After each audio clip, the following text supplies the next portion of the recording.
അല്ലോ അല്ലൂസിന്റെ പാപ്പ വന്നപ്പോ ഇന്ന് എന്തേ കൊണ്ടുവന്ന് മുട്ടായി കൊണ്ടുവന്നീനിയോ?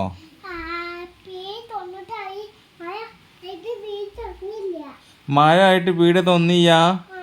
അല്ലുവിന്റെ അച്ചച്ച വന്നപ്പോ ഇന്ന് മുട്ടായി കൊണ്ടുവന്നീനിയോ? ഇമിലി കൊണ്ടുവന്നോ? അങ്ങോട്ട് നോക്കിയാ ഇമിലി കൊണ്ടുവന്ന്. എൻ്റെ വല്യച്ഛ വന്നപ്പോ എന്തെങ്കിലും കൊണ്ടുവന്നീനിയോ? മുട്ടായി കൊണ്ടുവന്നീനിയോ? എൻ്റെ അച്ഛൻ പണിയിലേക്ക് വന്നപ്പോ എന്തേ കൊണ്ടുവന്നീനേ? മമ്മൂച്ച സമൂസ കൊണ്ടുവന്നില്ലേനോ? ഇനി നാളെ അച്ഛൻ പണിയിലേക്ക് വരുമ്പോ അല്ലൂസിന് എന്താ കൊണ്ടുവരണ്ടേ? മമ്മൂച്ച തന്നെ മതി. ഇങ്ങോട്ട് നോക്കിയാ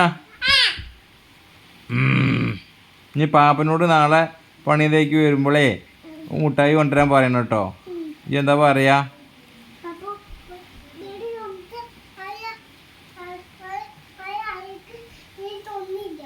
മഴ ആയിട്ട് പീടെ തോന്നിയില്ല എന്നാ പാപ്പൻ പറഞ്ഞത്.